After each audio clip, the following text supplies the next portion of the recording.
Hello Fanatics, I am Cindy and welcome to Diamond Painting Fanatics. I am back with my true crime episodes. Due to popular demand, I have been asked to do some more. So if you enjoy true crime and you enjoy diamond painting, please grab a project, come join me and we will discuss another true crime. Please consider hitting that subscribe button to join me on my true crime journey, and yeah, let's take a look at the project I'm going to be working on today and who we're going to be talking about. What bad person are we going to talk about this week? Stay tuned to find out.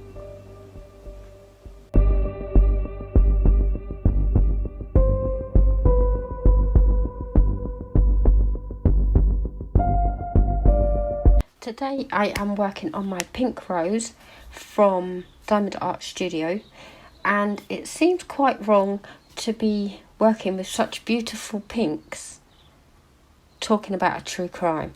So I thought it was only fitting that we go with a female. I am going to be talking about Ruth Ellis, who was the last woman to be hanged in the UK. Skimmed through the article and you have to you don't have to, but I kind of feel sorry for her. Yeah, she didn't have an easy life for sure, but we will discuss this. Ruth Ellis was born on the 9th of October in 1926. She was born in Rhyl, North Wales, and was the fifth of 6 children.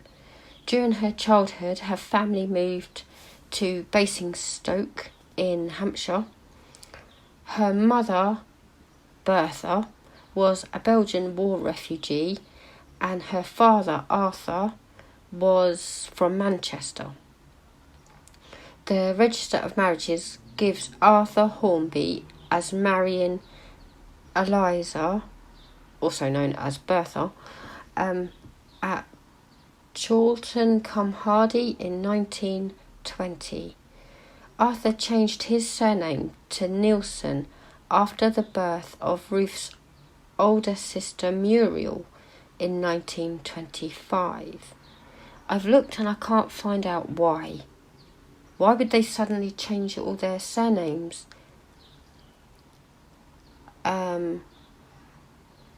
Four children in. I don't know. Ruth attended Fairfield Senior Girls' School in Basingstoke, leaving when she was 14 to work as a waitress. Shortly afterwards, in 1941, the Nielsens, as they are now, moved to London. In 1944, Ruth, who is now 17, became pregnant by a married Canadian soldier named Claire. That's how I'm reading it. It's probably not how it's pronounced. And she gave birth to a son known as Andy. The father sent money for about a year, then stopped, and the child eventually went to live with Ruth's mother. Nice guy. Ruth became a nightclub hostess in Hampstead through nude modelling work, which paid significantly more than the various factory and clinical jobs she had since leaving school. Please excuse Reese, he's playing with his friend and is really loud. Morris, her manager at the Court Club in Duke Street, blackmailed his hostess employees into sleeping with him. By early 1950, Ruth was making money as a full-service sex worker, otherwise known as a prostitute, and became pregnant by one of her regular clients. She had this pregnancy terminated illegally in the 3rd month and returned to work as soon as she could. On the 8th of November 1950, so same year, We don't know that. She was working as a sex worker in 1950. Ruth married 41-year-old George, a divorce dentist with 2 sons, at the Register Office in Tunbridge, Kent. He had been a customer at the Court Club, so standards are really high there. George was a violent alcoholic, jealous and possessive, and the marriage deteriorated rapidly because he was convinced his new wife was having an affair. Ruth left him several times but always returned. In 1951, while 4 months pregnant, Ruth appeared uncredited as a beauty queen in the Rank film Lady Godiva Rides Again. She subsequently gave birth to a daughter, Georgina, but George, being the stand-up, decent guy that he is, refused to acknowledge paternity, and they separated shortly afterwards and were later divorced. Ruth and her son moved in with her parents, and she went back to sex work to make ends meet. In 1953, Ruth became the manager of the Little Club, a nightclub in Knightsbridge. At this time, she was lavished with expensive gifts by admirers and had a number of celebrity friends. Ruth met David Blakely, 3 years her junior, through Mike. He was a racing driver. David was a former public schoolboy who was educated at Sandhurst, but also a hard-drinking racer. Within weeks, he moved into Ruth's flat above the club, despite being engaged to another woman, Mary Dawson. Ruth became pregnant for the 4th time, but had her second abortion, feeling she could not reciprocate the level of commitment shown by David towards their relationship. I mean, we've got to remember that this is the 1950s. I guess things are very different. Like, contraception, for example. Ruth then began seeing Desmond, a former Royal Air Force pilot who had flown Lancaster bombers during the Second World War and had taken up accountancy after leaving the service.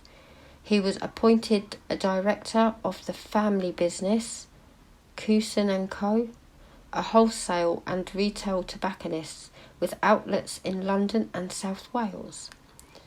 Ruth eventually moved in with Desmond, but the relationship with David, the cheating racing car driver, continued and became increasingly violent as David and Ruth continued to see other people.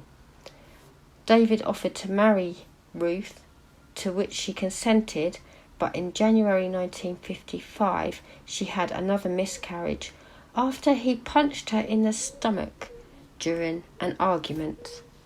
She gave up Desmond for this. On Easter Sunday, the 10th of April in 1955, Ruth took a taxi from Desmond's home to a second-floor flat in Hampstead, the home of Anthony and Carol, where she suspected David might be. As she arrived, David's car drove off, so she paid the taxi and walked the quarter mile to the Magdala, a relatively large public house in South Hill Park, where she found David's car parked outside. At around 9:30 p.m, David and his friend Clive emerged. David passed Ruth waiting on the pavement when she stepped out of Henshaw's doorway, a newsagent's next door. As David searched for his keys to his car, Ruth took a .38 caliber Smith & Wesson Victory model revolver from her handbag and fired 5 shots at David. The first shot missed and he started to run, pursued by Ruth, round the car where she fired a second, which caused him to collapse onto the pavement. Ruth then stood over him and fired 3 more bullets into him. 1 bullet was fired less than half an inch from David's back and left powder burns on his skin. Ouch. Ruth was seen to stand over David as she repeatedly tried to fire the revolver's 6th shot, firing it into the ground. This bullet ricocheted off the road and slightly injured a bystander. Shouldn't have been Nebby. Should have moved on. Ruth, in apparent shock, asked, "Will you call the police, Clive?" as she was arrested immediately by an off-duty policeman who heard her say, "I am guilty, I'm a little confused." David's body was taken to the hospital with multiple fatal wounds to the intestines, the liver, the lung, the aorta and the throat. Originally taken in as evidence, the revolver is now at the Metropolitan Police Crime Museum. I'm going to have to go there one day. At Hampstead Police Station, Ruth appeared to be calm and not obviously under the influence of drink or drugs. She made a detailed confession and was charged with murder. She made her first appearance at the Magistrates' Court on the 11th of April 1955 and was ordered to be held on remand. Wait a minute. So on Easter Sunday, she shot him and then she made her first appearance the next day. Wow. Ruth was examined twice by Principal Medical Officer Williams, who failed to find evidence of mental illness. An EEG, where they put the tabs onto the scalp to register brain activity. She had one of those and it showed no abnormality on the 3rd of May. While on remand, she was examined by psychiatrist Whitaker for the defence and Daisel on behalf of the Home Office. Neither found evidence of insanity. On the 20th of June 1955, Ellis appeared in the number 1 court at the Old Bailey, London, before Mr. Justice Havers. She was dressed in a black suit and white silk blouse with freshly bleached hair, blonde hair. Ruth's defending counsel expressed concern about her appearance and her dyed blonde hair, but she did not alter it to appear less striking. So they were asking her to dumb it down a bit, and she's like, "No, I did it, it's all good." The only question put to Ruth by prosecutor Christmas Humphreys was, quote, "When you fired the revolver at close range into the body of David Blakely, what did you intend to do?" Her answer was, quote, "It's obvious. When I shot him, I intended to kill him." This reply guaranteed a guilty verdict and the mandatory death sentence. The jury took just 20 minutes to convict her. Ruth remained at Holloway Prison while awaiting execution. She told her mother that she did not want a petition to reprieve her from the death sentence, and she took no part in the campaign. However, relatives urged her solicitor, Bickford, and he wrote a 7-page letter to the Home Secretary setting out the grounds for a reprieve. The reprieve was denied, and in 2010, in a television interview, the grandson of Mr. Justice Havers, who is the actor that we probably all know, is Nigel Havers. In this interview, he said that his grandfather had written to Lloyd George recommending a reprieve as he regarded it as a crime of passion, but he received a curt refusal. Ruth dismissed Bickford because she doesn't want a reprieve, and she asked to see Leon Simmons, the clerk to solicitor Victor Mishkin,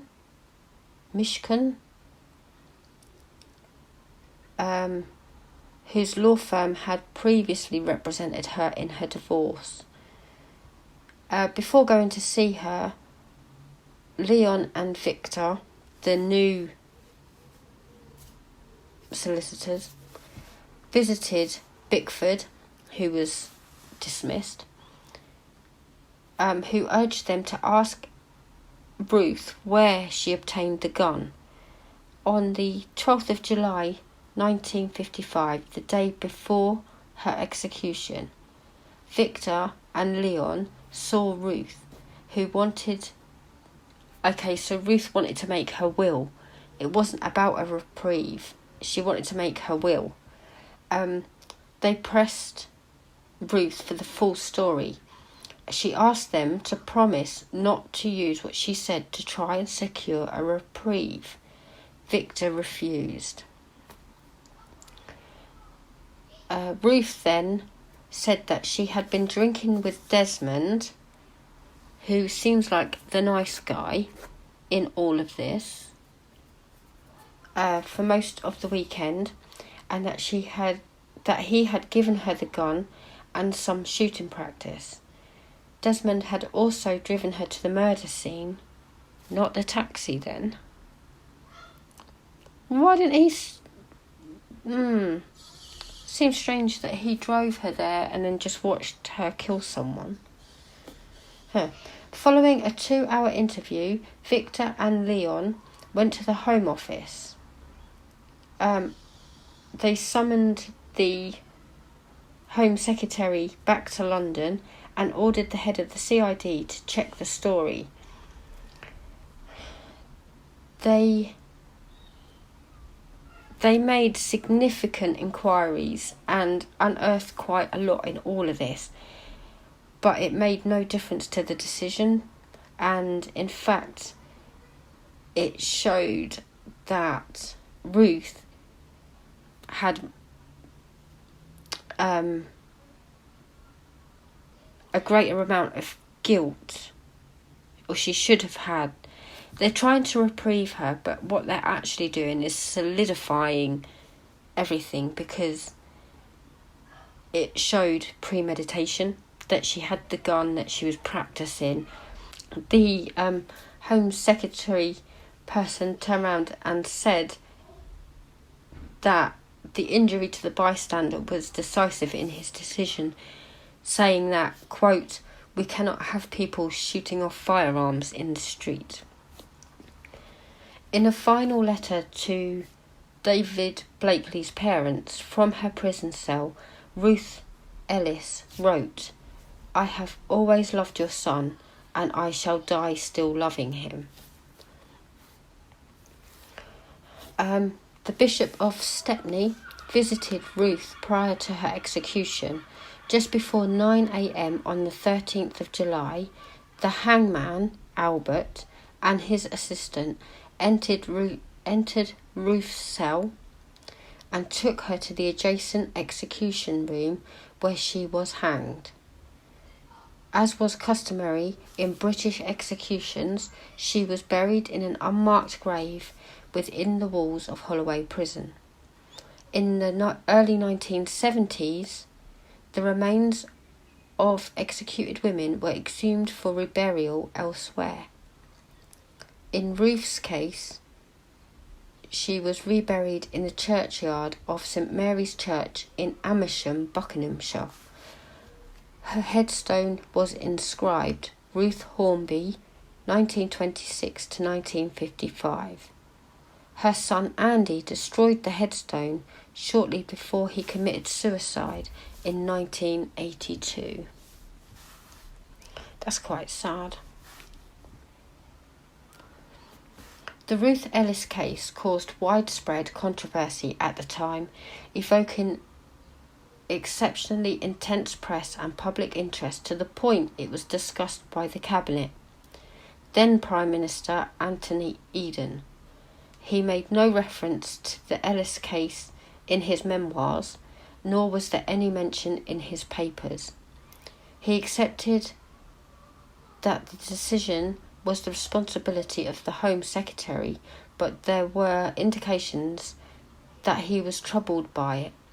A petition to the Home Office asking for clemency was signed by 50,000 people.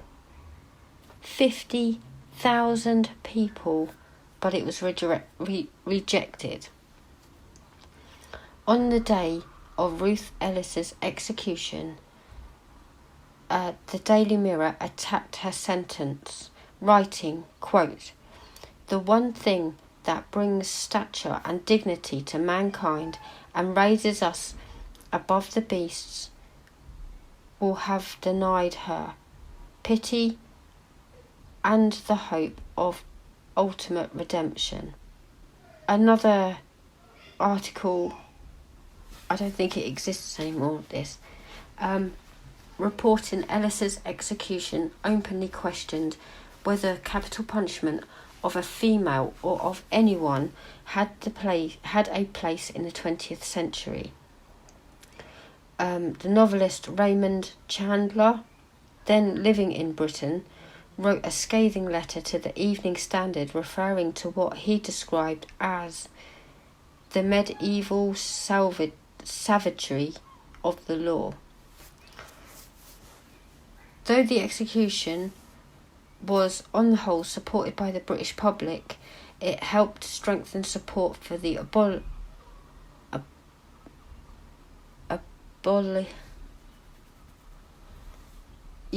where we squished it, I can't say it, of the death penalty, which was halted in practice for murder in Britain 10 years later.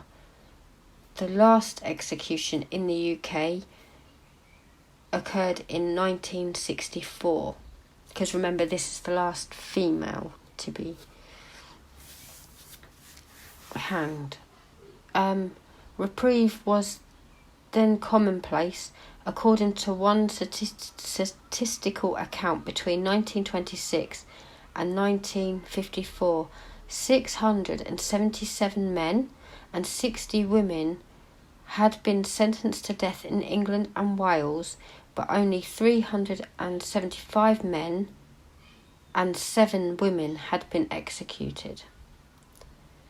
In the early 1970s, Bickford told Scotland Yard that Desmond had told him, the lover from the Air Force and the well-to-do business, he seems like a stand-up guy, that Ellis had lied at the trial. A police investigation followed, but no further action regarding Desmond was taken. Ruth's husband, George Ellis, descended into alcoholism and died by suicide, hanging himself at a Jersey hotel on the 2nd of August 1958. In 1969, Ruth's mother, Berta, was found unconscious in a gas-filled room in her flat in Hemel Hempstead. she never fully recovered and did not speak coherently again. Andy, who was Ruth's son, who was aged 10 at the time of his mother's hanging, took his own life in a bedsit in 1982, shortly after desecrating his mother's grave.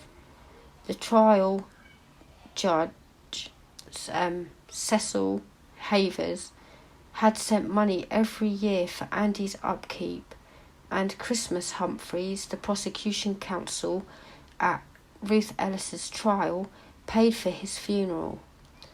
Ruth's daughter Georgina, who was 3 when her mother was executed, was fostered when her father killed himself 3 years later. She died of cancer aged 50. What a tragic aftermath. I just want to take a minute here because it's really this in today's standards. I know we're going back to 1950, but she shot her lover, and she was hanged for it. And then her mum tried to commit suicide, but clearly failed, and then was like, could never speak again properly. Her son committed suicide. It's really sweet that the judge sent money every year for Andy. That's nice. Okay.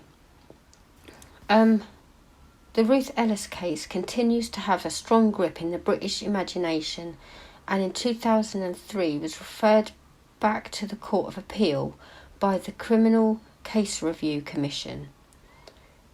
The court firmly rejected the appeal, although it made clear that it could rule only on the conviction based on the law as it stood in 1955, which is what I was just saying, and not on whether she should have been executed. So there you go. Me personally, I feel sorry for her. She made a choice, and she held her hands up and said, "Yeah, I intended to kill him, and I did it." You know, but it's just very sad that in 1955, the only punishment for that was execution by hanging, no less. I mean, that's not a pleasant way to go.